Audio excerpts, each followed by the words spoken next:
और आइए अब आपको बताते हैं कि B-2 स्टेल्थ बॉम्बर की उड़ान का पाथ पूरा क्या था, जिस तरह से ऑपरेशन मिडनाइट हैमर को अंजाम दिया गया। दरअसल 21 जून 2025 की रात को यह शुरू हुआ। इसे अमेरिकी वायुसेना और नौसेना ने मिलकर अंजाम दिया और इसके लिए अमेरिकी सेना ने दो तरह की रणनीति अपनाई। अमेरिका के मिसौरी व्हाइटमैन एयरफोर्स बेस से 20 जून को भारतीय समय के मुताबिक दोपहर करीब 3:30 पर टेक ऑफ हुआ। 21 जून को ईरान के थोड़ा पास आने पर दोपहर 12 बजे विमानों ने ऑपरेशन की शुरुआत की। ईरान को धोखा देने के लिए दो दिशा में बॉम्बर्स ने उड़ान भरी।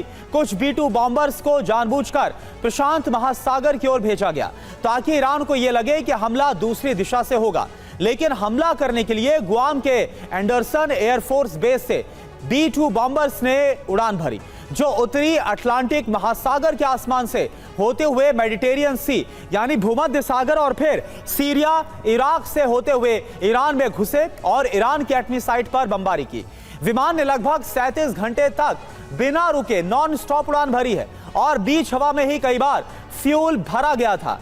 और मनीष इस वक्त हमारे साथ लाइव जुड़े हुए हैं। मनीष, किस तरह से ऑपरेशन मिडनाइट हैमर को अंजाम दिया गया ये तो हमने बताया, ये तो हमने देखा, लेकिन इसके बाद खतरा बहुत बड़ा है। ईरान की तरफ से अब देखना यह है कि कहीं स्ट्रेट ऑफ हॉर्मुज को ना ब्लॉक कर दिया जाए। दूसरी तरफ जहां पर आप मौजूद है, तेल अवीव से लेकर अशदोद की तस्वीरें दिखा रहे, यहां पर हमले और तेज कर दिए गए।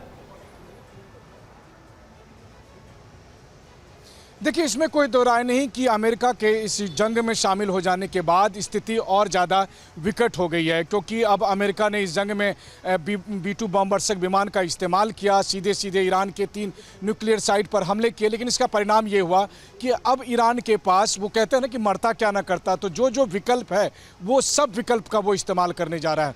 उनके पास करीब अभी जो बचे हुए हैं, क्योंकि लगभग 500 से अधिक मिसाइल उन्होंने इजराइल पर दागे हैं, 500 से ज़्यादा मिसाइलों का इजराइल ने नाश किया है, लगभग 2000 से अधिक मिसाइल अभी भी ईरान के पास मौजूद है और उसमें हर तरह के मिसाइल हैं, उनका तो वो इस्तेमाल कर ही रहे हैं, इजराइल के खिलाफ भी कर रहे हैं। और अभी तक भले ही उन्होंने अमेरिका के सैन्य बेस के खिलाफ नहीं किया, लेकिन आने वाले समय में कर सकते हैं। लेकिन इसके अलावा भी ईरान के पास क्या क्या विकल्प है, तो देखिए, ईरान के पास एक यही विकल्प है कि जो हॉर्मुज स्ट्रीट है, यानी कि जो अरब सागर और फारस की खाड़ी को जोड़ती है, उसको बंद कर दिया जाए। ये आसान नहीं होगा, लेकिन ये भी एक तरह का जंग का ऐलान है, क्योंकि इससे होगा ये कि इससे पूरी दुनिया अमेरिका को कोसेगी कि आपकी वजह से आज ये स्थिति है। देखिए, भारत में रहने वाले लोग जो सोचते होंगे कि ईरान और इजराइल की जंग का सीधा असर उन पर क्या पड़ेगा, तो अब उनके जेब पर इसका बहुत भारी असर पड़ने वाला है।